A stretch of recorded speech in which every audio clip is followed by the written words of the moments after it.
most humans on the planet, how conscious are they? In today's world? Yeah, in Los Angeles. You spend time here. Let's take the whole world, I don't want to make a judgment on Los Angeles. In the whole world, it's unfortunately a very minuscule percentage, minuscule.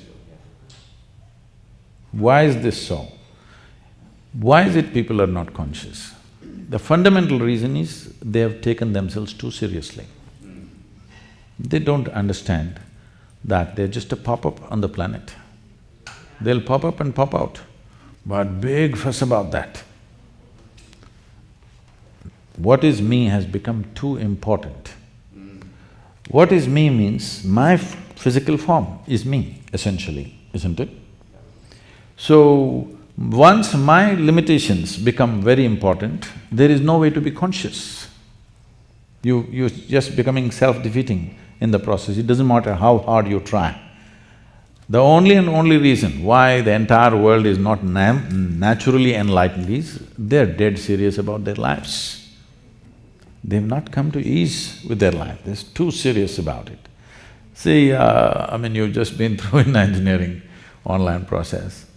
If you take the very solar system, in this cosmos, this solar system is a tiny speck. In that speck, planet Earth is a microspeck.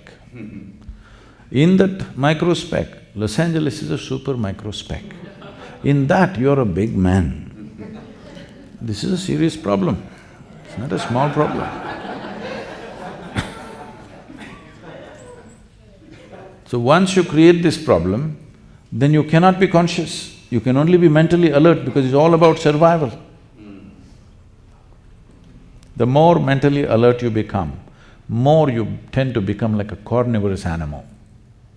You know, a carnivorous animal is very mentally alert because every day he has to hunt his food. You know, I have spent so much time in the jungles in India, you must see a tiger, how alert he is, how alert he is. Because if he's not alert, he's not going to get food, he's going to die of starvation. He's got to be super alert to earn his food.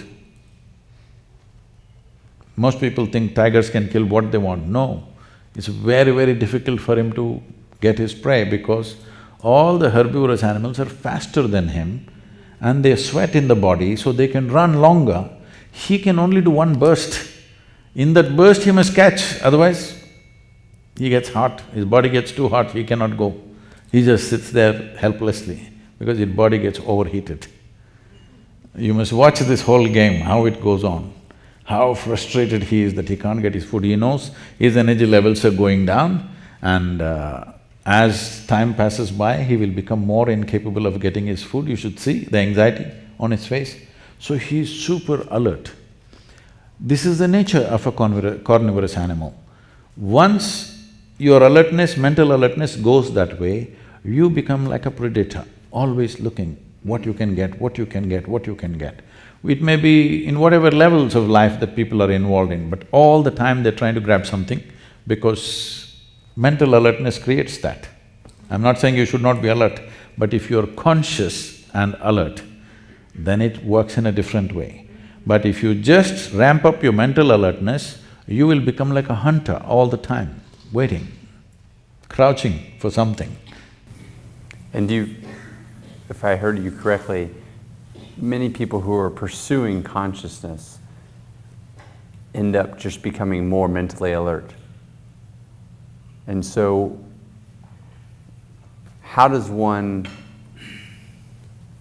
strive to have more consciousness, but if it's not something you can work at or work towards, what is the path? See, the very question when you say to pursue consciousness, how will you pursue consciousness? Or I guess a higher consciousness. In which direction will you pursue? I think in… Because you are consciousness, isn't it? Where is the need to pursue this? See, we can pursue certain levels of competence in the world. See, we can pursue a skill, we can pursue certain levels of competence in the world which will make us a little better with whatever we are doing. But you cannot pursue consciousness. This has to come to ease, then only it'll become conscious. When it becomes very alert, it becomes like an animal. So, becoming an animal means it's not that something wrong, But in the evolutionary scale of things, you're going backwards. See, the most significant aspect of being human is this, that you can determine the nature, the scope and the pace of your evolution, unlike any other creature. This is the most important aspect of being human, that you can determine the nature, scope and the pace of your own evolution, which no other creature can determine. For them, nature pushes them at whatever pace it pushes them. That's what yoga means, tools of transformation.